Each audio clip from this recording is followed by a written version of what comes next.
Hey, so hello everyone, this is C. Akash Kandai and I hope every one of you is doing absolutely amazing. मैं कहूँ आपके CA के journey में कुछ बच्चे पास होते, कुछ बच्चे नहीं होते. पास और फेल के बीच के डिफरेंशिएटर के बारे में जानते हो? मैं बताता हूँ आपको आज. That is revision.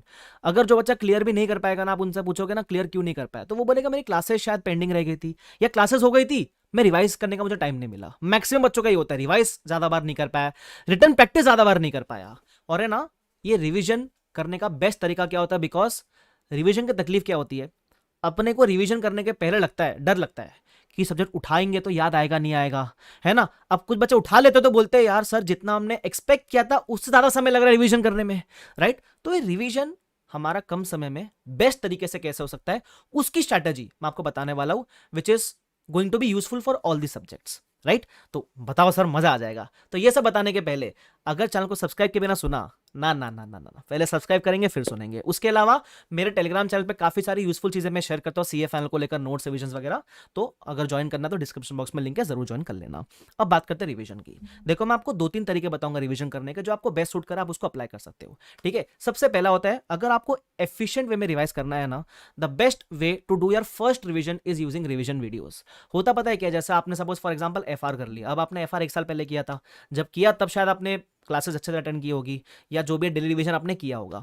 अब लगता है, डर लगता है ना, मतलब ये ह्यूमन टेंडेंसी, डर लगता है कि उठाऊंगा तो याद आएगा कि नहीं आएगा. सबसे पहली बात, मान के चलना याद नहीं आएगा तो सर अब क्या करें, फिर तो क्लास करना वेस्ट हो गया. वेस्ट नहीं हुआ. जैसे फॉर एग्जांपल आपने मेरे से क्लास की 1 साल पहले क्लास कर ली, ठीक है. अब क्या करना, कोई भी टॉपिक उठाने के पहले, सपोज इंडिया 16 है, उठाने के पहले उस टॉपिक का रिवीजन वीडियो देख लेना. कहां से देखे रिवीजन वीडियो? अरे मेरे यूट्यूब पे ना सर्च करो इंडिया 16 आकाश कंदई, है ना, जो भी लेटेस्ट वीडियो देखे वो देख लेना. रिवीजन वीडियो देखा आपने. अब रिवीजन वीडियो में क्या करता हूं मैं, कंसेप्ट क्वेश्चन 2 चीज रिवाइज करवाता हूं. आपने कंसेप्ट देख लिया, होगा ऐसा कि आपको 50-60% रिकॉल हो जाएंगे कंसेप्ट, वो कंसेप्ट छोड़ देना. जो कंसेप्ट रिकॉल नहीं हुए 30-40% उसको मार्क कर लेना.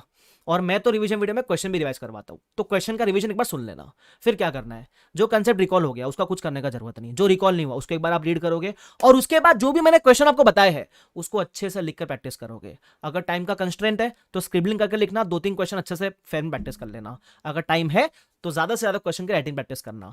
This can be the best. और मैं बता रहा हूं आपको, आपने जो चीज 1 साल पहले पढ़ी थी, जो आपको लग रहा था याद नहीं आ रही आपको खुद देखने से, रिवीजन वीडियो देखने के बाद रिकॉल हो ही जाती है. और मैं क्यों बोल रहा हूं फर्स्ट रिवीजन में यूज करना, बिकॉज अगर आपने फर्स्ट रिवीजन में रिवीजन वीडियो देख ली ना, तो ऐसा पॉसिबल है सेकंड रिवीजन में आपको वापस से वीडियो देखने की जरूरत नहीं पड़ेगी. आप जब सेल्फ रिवीजन करोगे आपका काम हो जाएगा. ठीक है, this can be one way of doing it. तो अगर मैं आपको प्रोसेस बताऊं तो प्रोसेस क्या हुआ, आपने पहले क्लासेस कंप्लीट की, क्लास के साथ में आपने नोट्स वगैरह बनाए होंगे. फिर जब रिवीजन करने बैठोगे, first watch the revision video बराबर. उसके बाद आप जो भी कंसेप्ट रिकॉल नहीं हुआ उसको रिवाइज करोगे और क्वेश्चन की लिख के बकायदा प्रैक्टिस करोगे. Beat FR, beat AFM, beat audit, कोई भी थियरी भी होगा ना, थियरी में भी कंसेप्ट सुनना रिवीजन वीडियो से. जो कंसेप्ट रिकॉल नहीं हुआ उसको प्रैक्टिस करोगे और क्वेश्चन जो आपने फर्स्ट टाइम में क्लासेस की होगी तो मार्क की होगी ना, एक क्वेश्चन इंपॉर्टेंट है, नहीं किए तो सारे क्वेश्चन करना, उसमें कुछ क्वेश्चन रीड करना और जो आपको लगता है ना अच्छे क्वेश्चन को लिख के प्रैक्टिस करना. वो थियरी में भी लिख के करोगे तब जाके एग्जाम में हाथ चलेगा. This can be one way of doing the revision. ठीक है, अब एक और तरीका होता है जहां बच्चे बोलते हैं सर हमको रिवीजन वीडियो देखकर रिवाइज नहीं करना है, सेल्फ रिवीजन करना है. तो उस केस में कैसे करें? कुछ नहीं करना. उस केस में आपने जिस फैकल्टी से क्लास ली है उसके आप नोट्स खुले रख के बैठोगे, है ना, उनके कंसेप्ट बुक्स आप रीडिंग करोगे, उन्होंने उस कंसेप्ट को समझाने के लिए कुछ एग्जाम्पल लिखाए होंगे, वो एग्जाम्पल रीड करोगे, आपकी हो जाएगी कंसेप्ट की रिवीजन. फिर आप क्वेश्चन पे चले जाओगे. अब सर हमको कौन सा करना चाहिए? देखो देयर इज आर्ग्यूमेंट कि सर वीडियो देखते रहेंगे तो हमको कैसे याद होगा, इसलिए मैंने कहा फर्स्ट रिवीजन में रिवीजन वीडियोस बहुत नेसेसरी होते हैं. उसके बाद सब्सिक्वेंटली आप सेल्फ रिवीजन करोगे तो बेस्ट होता है. ठीक है, बट हर बच्चे का पढ़ने का तरीका अलग होता है. कुछ बच्चों को रिवीजन वीडियो से जल्दी समझता है, कुछ बच्चों को ऐसा लगता है नहीं जब तक मैं खुद नहीं करूंगा मुझे समझ में नहीं आता तो मैं खुद रिवीजन करूंगा. ठीक है, तो अगर आप मेरे से पूछोगे यूनिवर्सली जहां तक मैंने देखा है रिवीजन वीडियोस आर हेल्पफुल, तो आप पहले रिवीजन वीडियो देखना, उसके बाद सेल्फ रिवाइज करना. बहुत टाइम बचता है. लोगों को लगता है टाइम ज्यादा लग जाएगा, रिवीजन वीडियो देखूंगा खुद करूंगा.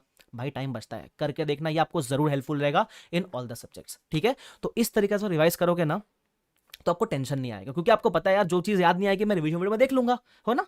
एक और चीज, अब आई रिवीजन को कितने दिन में कंप्लीट करना चाहिए.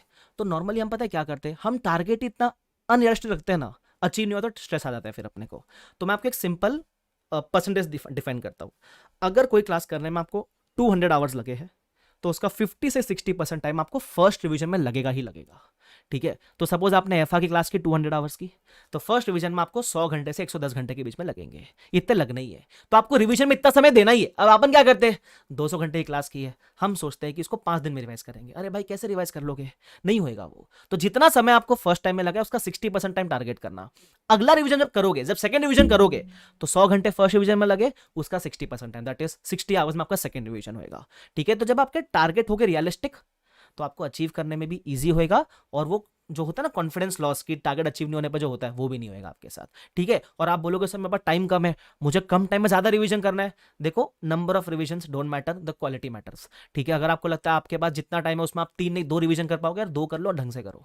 ठीक है, मेरे को ऐसा लगता है। और एक इसके अलावा बोनस टिप, जब रिवीजन करोगे ना, प्लीज मार्क करते हुए चलो कि लास्ट 1.5 डेज में क्या पढ़ोगे। इसके ऊपर मैं वीडियो बहुत बार बना चुका हूं और वापस से बता रहा हूं, क्योंकि जो चीज आप अभी कंसाइज करोगे, 1.5 दिन में रिवाइज कर पाओगे, डेफिनेटली आपको एग्जाम में याद आएगा ही आएगा, वो मेरी गारंटी है। ठीक है, ध्यान रखना। तो ये सब बेसिक, ये सब देखो बेसिक चीज है, मैंने आपको कुछ नया आके नहीं बताया है, मैंने आपको जो बेसिक चीजें वो बताई है। लेकिन क्या होता है पता है, कभी कभी इतना स्ट्रेस होता है ना कि बेसिक चीजें भी क्लिक नहीं होती है। ठीक है, तो मेरी गारंटी आप ये फॉलो करके देखो, और ना मजा आए ना तो कुछ नहीं, मजा आएगा ही आएगा। ठीक है, चिंता मत करो। तो I hope this video was helpful. ये रिवीजन स्ट्रैटेजी आराम से यूज करना आपके लिए हमेशा हेल्पफुल रहेगी, और अपने ऊपर भरोसा रखना कि आपको चीजें याद आएगी। और है ना, ऐसा लगता है ना नहीं भी याद आ रही तो कोई बात नहीं, इंसान का दिमाग है भाई, अपने को, मेरे को खुद को 2 दिन पहले पढ़ा हुआ चीज याद नहीं रहता है, तुम तो फिर भी स्टूडेंट हो, तो इंसान का दिमाग है भाई, अपन it is, we are used to forgetting things, it is bound to happen. तो एक्सेप्टेंस लेकर आना कि सब चीजें याद नहीं आएगी, है ना, तभी तो रिवीजन की जरूरत है ना। अगर एक बार पढ़ के एग्जाम तक याद रहता तो रिवीजन बीच में क्यों चाहिए फिर, तो याद नहीं आता तभी रिवीजन की जरूरत है। तो एक्सेप्टेंस लेना कि कोई बात नहीं, याद नहीं आएगा, लेकिन जब मैं इस तरीके से रिवाइज करूंगा ना, मेरा आराम से रिवीजन हो जाएगा। ठीक है, तो अगर आपको ये वीडियो हेल्पफुल लगा, जरूर कमेंट में छोड़ के जाना कि यस आप कौन सा वाला स्ट्रेटेजी यूज करने वाले हो, सेल्फ वाला की रिवीजन वीडियोस वाला। ठीक है, और रही बात एफआर की, एफआर के लिए मैंने ऑलमोस्ट सारे टॉपिक्स के मेरे रिवीजन वीडियोस है, कुछ मैंने ये अटेम्प्ट मैंने अपलोड किए, कुछ मेरे ऑलरेडी अटेम्प्ट्स का अपलोडेड है। एफआर में ज्यादा वैसे चेंज होता नहीं है, तो आप वो आराम से वीडियोस रेफर करो, कोई टेंशन वाली बात नहीं है। और मैं कुछ डालता रहूंगा नया नया, तो मैं अपने टेलीग्राम पे अपडेट करूंगा, और मैं यूट्यूब पे ही अपलोड करने वाला, टेंशन आपको लेने का जरूरत नहीं है। ठीक है, तो I hope this was helpful. Thank you so much everyone, please keep working hard. Okay, bye bye everyone, take care, see you all, bye bye.